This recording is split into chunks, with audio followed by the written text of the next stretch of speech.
사사시대 말기부터 사무엘 시대까지 이스라엘에게 가장 큰 위협이 되었던 민족은 블레셋 족속이었습니다. 지금의 팔레스타인이죠. 지중해 연안에서 막강한 세력을 가지고 있던 이들은 모세와 여호수아 시대까지만 해도 그렇게 큰 위협이 되지는 못했습니다. 그러다가 이들이 세계사의 히타이트족으로 소개된 헷 족속을 물리친 이후에는 이 지역의 패권을 차지하게 됩니다. 특히 해양을 중심으로 세력을 키워나가는데요. 이들은 헷 족속을 패배시킨 후에 이집트까지 진출을 시도했지만 성공하지는 못했습니다. 대신 지중해 연안의 가드, 가사, 아스글론 이런 지역에 거주하면서 동쪽으로 진출을 시도했지요. 그러면서 이스라엘을 본격적으로 침공하기 시작했습니다. 삼손의 활약으로 이스라엘에 대한 괴롭힘이 잠시 위축된 적도 있었지만 대체적으로 강력한 철기 문화를 바탕으로 이스라엘을 끊임없이 침략하거나 지배했습니다. 앞서 3장에는 사무엘이 선지자로서 처음 임무를 완수하는 장면이 나왔습니다. 엘리 가문에 대해 하나님의 징계를 선포했던 일이었지요. 이어서 오늘 4장에서는 엘리 가문의 하나님의 심판이 어떻게 구체적으로 내리고 있는지를 보여주고 있습니다.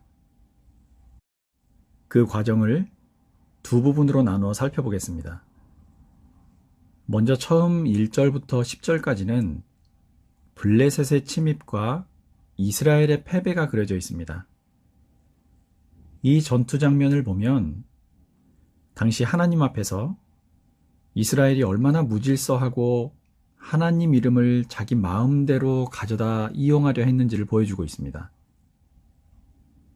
사무엘서 기자는 은연중에 이 전투가 있었을 당시 이스라엘 지도자들이 백성들을 올바른 길로 이끌었다면 그렇게 철저하게 패배하는 수치를 당하지 않았을 것이다. 이런 사실을 암시해 줍니다.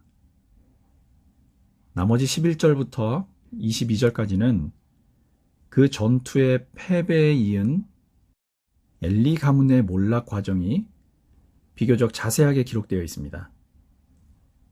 특히 이 뒷부분에는 블레셋과 전쟁을 하던 중에 엘리의 두 아들이 죽고 설상가상으로 하나님의 언약궤까지 빼앗기는 장면이 나옵니다. 그리고 그 소식을 전해 들은 엘리도 너무나 놀란 나머지 의자에서 일어나려다 자빠져 죽음을 맞게 되지요. 이런 과정들을 통해서 엘리 가문은 일시에 몰락해버리고 맙니다. 3장에서 사무엘을 통해 하신 예언이 성취되고 있는 거지요. 자, 4장을 첫 번째 부분부터 조금 더 상세하게 보겠습니다. 이스라엘이 블레셋 민족의 끔찍한 패배를 당하는 장면입니다. 1절과 2절입니다. 사무엘이 말을 하면 온 이스라엘이 귀를 기울여 들었다. 그 무렵에 블레셋 사람이 이스라엘을 치려고 모여들었다. 이스라엘 사람은 블레셋 사람과 싸우려고 나가서 에베네셀의 진을 쳤고 블레셋 사람은 아벡의 진을 쳤다. 블레셋 사람이 전열을 갖추고 이스라엘 사람을 치자 치열한 싸움이 벌어졌다. 이스라엘은 이 싸움에서 블레셋에게 졌고 그 벌판에서 죽은 이스라엘 사람은 4,000명쯤 되었다. 대체적으로 이스라엘이 이민족들과 싸울 때는 하나님께서 이스라엘의 죄를 심판하시기 위해서 그러실 때가 많았지요. 이스라엘이 블레셋과 왜 싸우게 되었는지는 기록되어 있지 않지만 이번에도 같은 이유였을 것이라고 추측해 볼 수 있습니다. 이 전투 이후에도 사무엘서에는 계속 전쟁 이야기들이 소개되는데 그때마다 강력한 지도자가 없어 이스라엘이 매우 고전하는 모습을 보여줍니다. 역시 왕의 필요성을 암시하는 사건들인 거지요. 2절에서 알 수 있듯이 이스라엘은 블레셋과의 싸움에서 대패를 합니다. 그런데 다음 구절에는 이들의 생각이 더 적나라하게 드러납니다. 3절입니다. 이스라엘의 패잔병들이 진으로 돌아왔을 때에 장로들이 말하였다. 주님께서 오늘 우리가 블레셋 사람에게 지도록 하신 까닭이 무엇이겠느냐? 실로에 가서 주님의 언약궤를 우리에게로 모셔다가 우리 한가운데에 있게 하여 우리를 원수의 손에서 구하여 주시도록 하자. 자, 이들의 행위를 한번 보십시오. 자신들이 패한 이유에 대해 하나님께 묻거나 엎드려 회개하면서 도우심을 구하는 장면이 없이요. 그냥 하나님의 언약궤만을 사용해서 블레셋을 이기자고 말합니다. 언약궤가 마치 소원을 들어주는 요술램프나 부정한 곳을 쫓아낸다는 부적처럼 이용이 되고 있는 거지요. 사실 이런 이스라엘의 행동은 경험적으로 근거가 없는 것은 아니었습니다. 이스라엘이 가나안 땅에 들어와 겪었던 일이 몇 가지 있었는데요.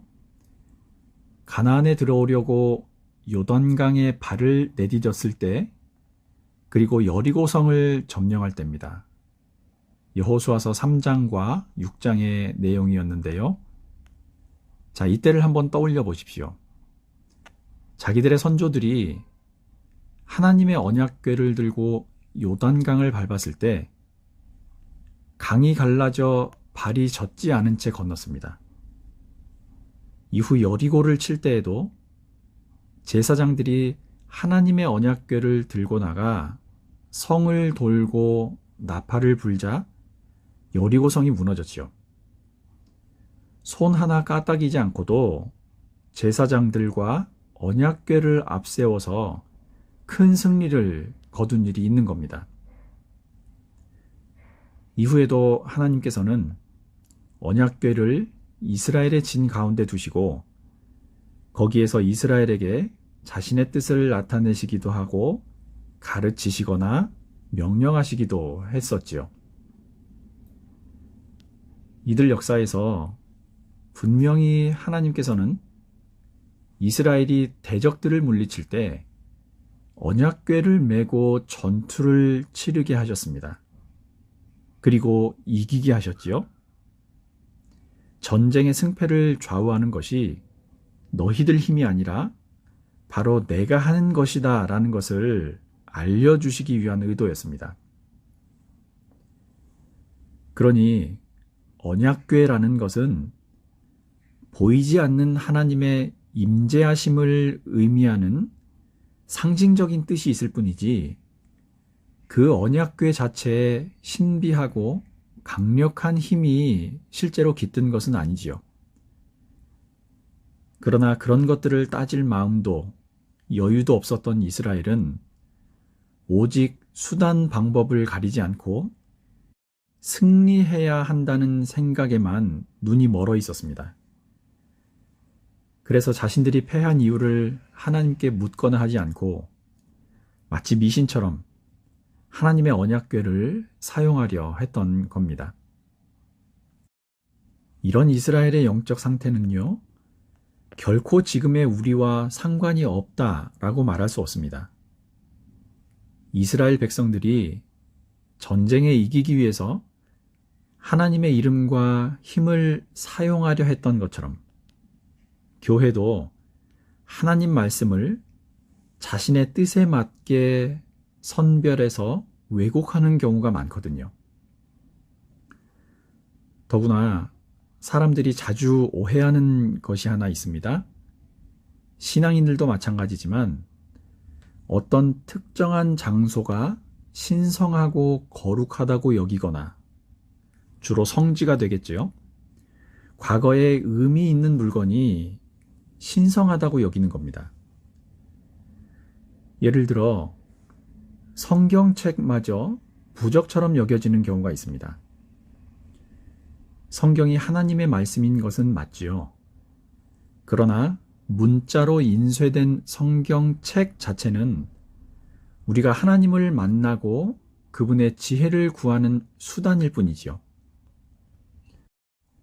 자, 제가 왜 이런 말씀을 드리느냐면 가끔 성경책을 너무 소중하게 다루다 못해 신처럼 떠받드는 분들이 계시기 때문입니다.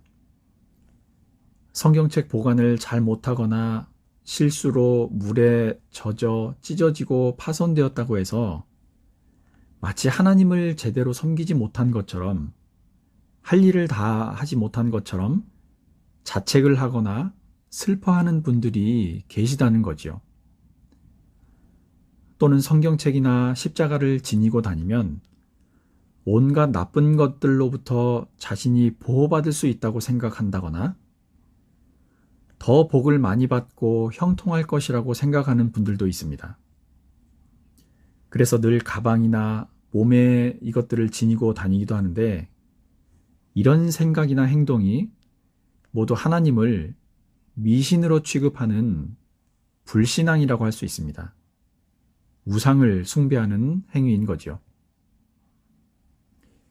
이스라엘은 언약궤를 필승의 부적처럼 여기고 전쟁터에 들고 나갈 것이 아니라 바로 그 자리에서 무릎 꿇고 하나님께 물었어야 했습니다.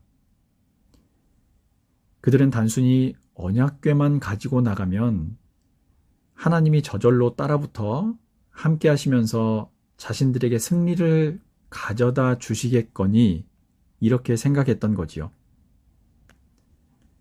한두 사람이 그렇게 생각했던 것이 아니고요.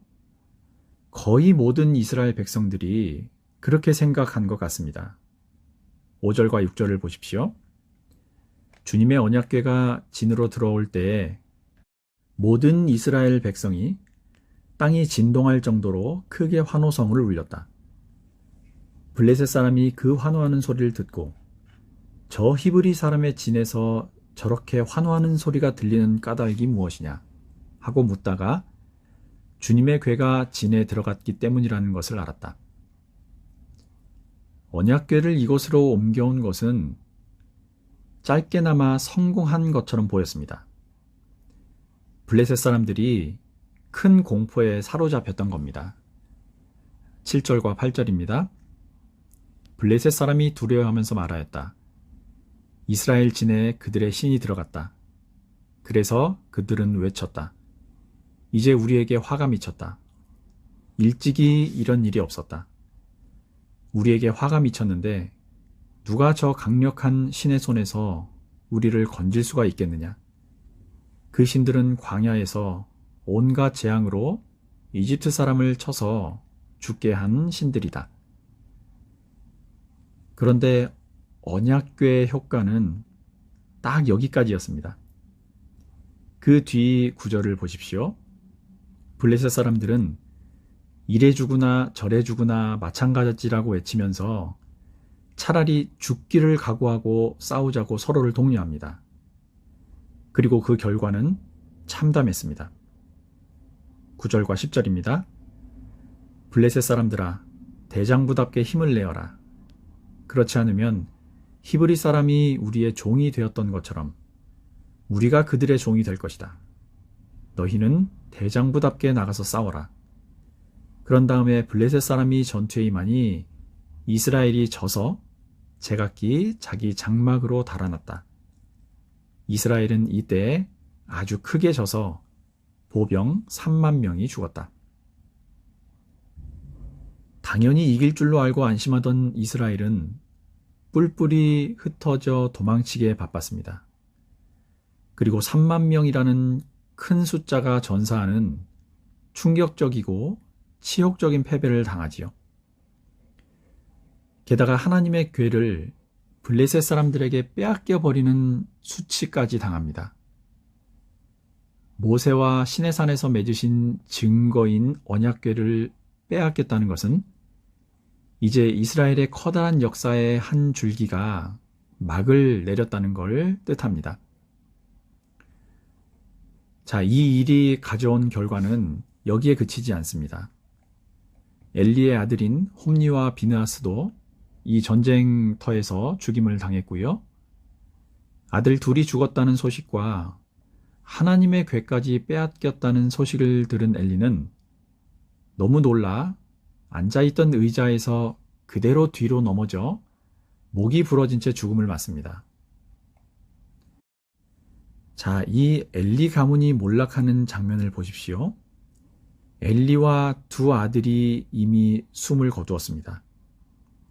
그때 엘리의 며느리, 엘리의 아들 비느하스의 아내는 임신 중이었는데요. 마침 출산한 날이 가까웠습니다. 그런데 남편과 시아버지가 죽었다는 소식을 듣자마자 진통을 시작하게 되는데요. 너무나 난산이었습니다. 그래서 결국 그녀도 아들을 낳은 지 얼마 되지 않아 숨을 거두게 되는데 죽어가면서 아들의 이름을 이가봇이라고 지어줍니다. 이가봇이라는 말은 영광이 떠나갔다라는 뜻입니다. 이렇게 엘리 가문은 역사 속으로 사라져 버립니다. 엘리 가문의 비극적인 종말은 이스라엘의 불신앙에 대한 하나님의 징계를 상징합니다. 우리 인생에서 가장 큰 비극이 있다면 하나님께서 우리를 떠나시는 거지요. 세상에서 가장 불쌍한 사람은 하나님의 손길과 영광에서 벗어난 사람입니다. 하나님 없이 사는 인생은 부유한 것 같지만 빈손이고 잘 사는 것 같지만 이미 죽은 인생과 다름이 없습니다. 교회나 가정의 가장 큰 비극도 하나님께서 떠나시는 것입니다. 지금 저와 여러분은 무엇을 바라보고 무엇을 신앙하며 살고 있습니까? 하나님입니까? 아니면 하나님께서 주신 것들입니까? 그것도 아니면 하나님께서 보내주신 사람입니까? 아무리 언약궤처럼 하나님께서 직접 주신 성스러운 물건이라 해도, 또는 아무리 하나님의 일을 너무나 잘 감당했던 위대한 인물이라고 해도 우리가 하나님 외의 것들을 기리거나 섬기고 있다면 그것들은 모두 우상이고 미신에 불과합니다. 하나님과 예수 그리스도의 십자가 그리고 그분의 부활만을 보면서 보이지 않는 하나님과 그분의 약속만을 신뢰하며 살아가는 저와 여러분들이 되시기를 주님 이름으로 축복합니다.